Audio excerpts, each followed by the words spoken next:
Format হবে। Format is pretty much the same. আপনারা তো বিভিন্ন ল্যাঙ্গুয়েজে বিগ বস দেখেছেন, বিভিন্ন ভাষায়, pretty much going to be the same. So it's the contestants and then how you proceed. আমি বিগ বস হিন্দিতে দেখেছি, কিছু কিছু অংশ দেখি, অংশ দেখা হয় না, এদিকে দেখি। খুব ভালো, একটা সমস্ত কিছু।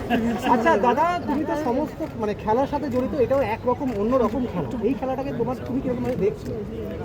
যেমন দেখছি হ্যাঁ, মানে তোমার হ্যাঁ মানে তুমি এই খেলা একটা কম্পিটিশন, তাহলে তো বলতে পার্টিসিপেন্টস খুব ইম্পর্টেন্ট। পার্টিসিপেন্ট যারা, তাদের সঙ্গে একটা অ্যাটাচমেন্ট ইজ ইম্পর্টেন্ট। এটা সব শোকে বলে রাখতে হবে। পরে কথা বলছি। মাই বিগ বস ইজ সানা। দাদা বিগ বস মানেই তো গসিপ, কন্ট্রোভার্সি, কিভাবে ম্যানেজ করবেন? আপনার স্ট্র্যাটেজিটা কি থাকবে? গসিপ, কন্ট্রোভার্সি পার্টিসিপেন্টদের নিয়ে আমাকে সেটা হ্যান্ডেল করতে হবে। দাদা আপনার যদি বিগ বসে ফাইনাল খেলতে তো প্রচুর। দাদা আপনার যদি বিগ বসে থাকার অফার আসতো, কখনো সেই অফার অ্যাকসেপ্ট করতেন নিজে সৌরভ গাঙ্গুলি? দেখবে এখন আমি on the other side of the court, so I'm happy being on the other side. আপনি কাদের দেখতে পছন্দ করবেন, মানে যদি আপনার পছন্দের পার্টিসিপেন্টস হয়? বলা খুব ডিফিকাল্ট, এগুলো স্ক্রিনিং হয়, পার্টিসিপেন্টের ট্যালেন্টের উপর ডিপেন্ড করে, প্লাস তার অ্যাকসেপ্টেবিলিটি কত, প্রসেস ইজ গোজ থ্রু। যে কোনো শোতে selecting participants is the most important and the most difficult. ভাই নামা নামা স্টার করবে, স্টার বিভিন্ন শো, গানে, নাচে তারা করবে পার্টিসিপেন্ট। যে কোনো কন্ট্রোভার্সিয়াল বিষয়কে তোমার ক্ষেত্রে দাদা কতটা ম্যাটার করে, টিআরপি নিয়ে কতটা ভাবছো যখন কোনো শো হোস্ট করছো? ল্যাপেলগুলো দিয়ে দেন না।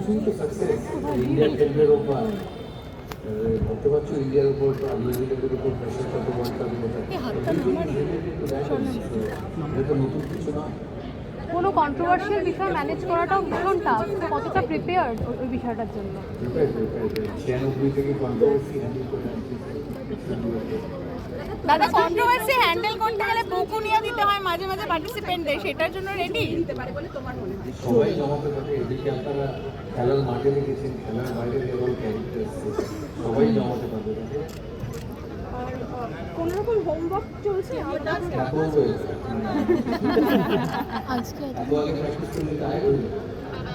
আচ্ছা দাদা, তোমার কি মনে হয় যে হেয়ার স্টাইলটা গেই লাইফের জন্য।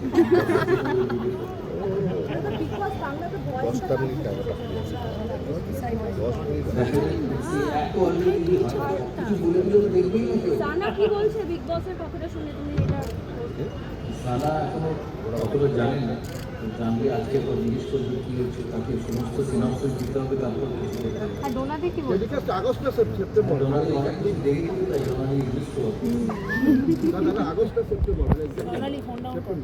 আর কত লং করবো, কোনো তো অনেকটা মাথা।